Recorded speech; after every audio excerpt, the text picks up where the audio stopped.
Hoy el Evangelio tiene un valor muy importante y es saber pedir. Es decir, cuál es o cómo es nuestra petición a Dios. Como Dios Padre y Señor, nosotros a través de la oración vamos ofreciendo nuestras intenciones, nuestras necesidades personales y comunitarias. Y la primera lectura es muy interesante porque nos va a hablar un personaje importantísimo, tanto en la evangelización como en algunos momentos en la región de Corintios, en donde había evangelizado Pablo. Y esta persona es Apolo. Ahora bien, entonces comencemos con la primera lectura y vamos a conocer quién era Apolo. Nos dice el texto de Hechos 18 que Apolo era judío de origen de Alejandría. ¿Y dónde quedaba Alejandría? Alejandría quedaba en Egipto.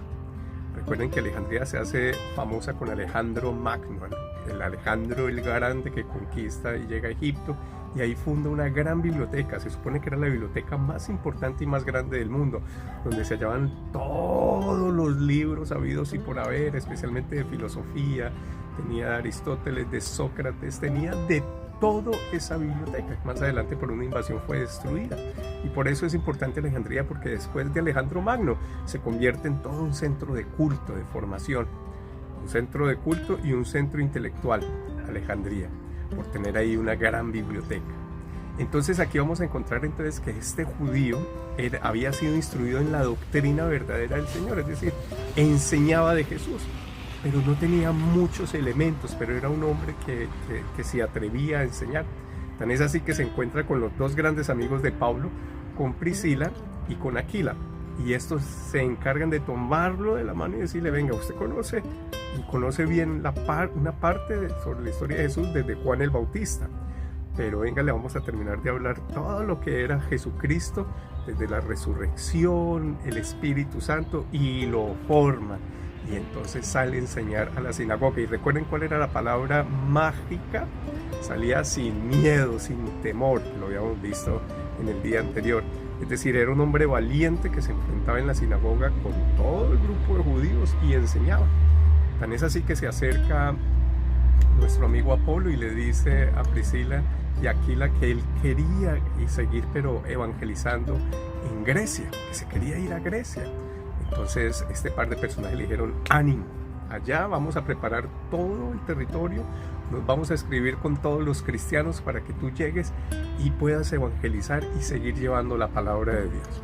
Aquí vamos a hacer un paréntesis, porque Apolo no solo nos aparece aquí en Hechos de los Apóstoles, luego en la carta de los Corintios, si tomamos la primera carta de los Corintios, versículo 4, vamos a encontrar que Pablo le escribe a los corintios y les hace un llamado de atención.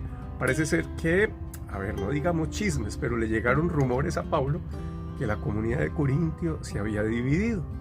Y entonces, ¿qué pasaba? Cuando llegaban los cristianos, ¿qué decían? Unos somos de Pablo, es decir, yo hago parte del equipo de Pablo.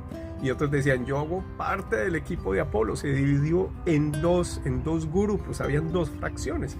Pues Pablo les escribe y les llama la atención y les dicen: bueno, ¿acaso quién es más importante? ¿Apolo, Pablo o Dios o Jesucristo el que evangelizamos? Y utiliza unas palabras para explicar muy lindas. Entonces dice: yo puse la semilla, Pablo llegó, se lanzó a evangelizar, y Apolo regó para que esa semilla creciera. Pero el que al final hace crecer la semilla es Dios, nuestro Señor Jesucristo. Entonces decía Pablo: ¿quién es más importante? ¿El que pone la semilla, el que la riega, o el que la hace crecer con su amor? Pues en conclusión, el que la hace crecer. De nada sirve tener una semilla, otro que le eche agua y que quede ahí. Entonces Pablo concluye esa discusión tratando de decirle: aquí nadie es de Pablo, nadie es de Apolo, todos somos de nuestro Señor Jesucristo resucitado.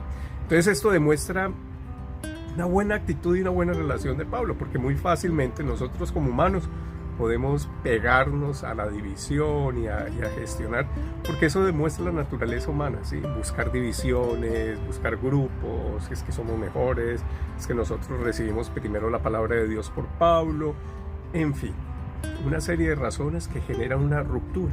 Pero aquí Pablo concluye, y cierro paréntesis, esa unidad de hacer iglesia, de generar esa fortaleza y esa unión.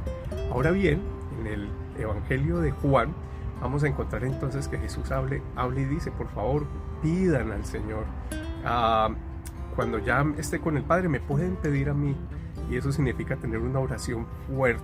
Una oración fuerte porque Jesús nos habla, yo ahora estoy aquí, pídanle al Padre. Pero yo cuando ya esté con el Padre, ustedes saben, y es interesante porque vuelve y nos refuerza. Y Jesús vemos una actitud pedagoga que dice, yo vengo del Padre, he venido aquí, pero después volveré a Él. Y entonces cuando esté Jesús con el Padre, pídanme por favor lo que necesiten en oración. Entonces significa que nuestra oración tiene que ser una petición. Ahora bien, si les hablo de petición, es muy importante que tengamos claro que este tipo de oración se puede hacer personal o comunitaria.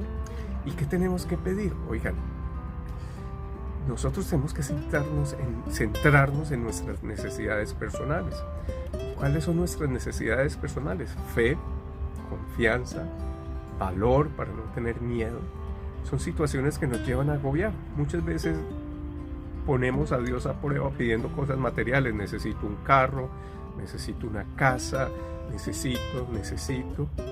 Y yo creo que Jesús lo que nos dice es, bueno, ¿qué es lo verdadero? O sea, con una crisis nerviosa, inseguridad, ¿podré yo tener una casa, un carro? ¿Tendrá sentido? Pero si lo pedimos lo esencial, salud, fortaleza, por la salud de tu familia, por esos elementos fundamentales, que esa petición tenga sentido delante de Dios, para que nuestra oración sea escuchada. Y yo considero que aquí el tema de la petición, pedir, vamos a encontrar dos actitudes. Una actitud de niños pequeños, porque normalmente los que hemos sido padres nos damos cuenta que un niño pequeño pide, y uno en ese proceso de crianza va llevando al niño y le da y le acerca. Pero esto me demuestra que si Jesús nos dice pidan al Padre, es reconocer, tú eres mi Padre y Señor, yo te pido, yo te necesito. Porque yo creo que ahí el primer acto es humildad. Yo no soy nadie sin ti, Señor, porque si me llega a faltar la salud, si me llega a faltar la confianza, la fe, la fortaleza, el valor. Cuando digo valor de valentía, es no tener miedo de cosas mundanas y simples, porque eso es lo que nos ataca. El demonio siempre nos ataca con los miedos, y es saber enfrentar esto con valor. Démosle gracias al Señor. Hermoso conocer de Apolo, profundizar de este apóstol, discípulo, predicador, este hombre que continúa la obra de Pablo y se dedica a trabajar en Grecia. Y es lógico, porque aunque era una colonia romana, cuando hablamos de Alejandría en Egipto, es una colonia romana muy influenciada por los griegos, por haber sido un sitio de colonización por Alejandro Magno. Y qué interesante volver otra vez a las fuentes y predicar. Démosle gracias al Señor y pidámosle que en este día nos quede a nosotros en nuestra mente saber pedir, saber qué le queremos pedir al Señor. Gloria al Padre, al Hijo y al Espíritu Santo, como era en un principio, ahora y siempre, por los siglos de los siglos. Amén. Te deseo un feliz día.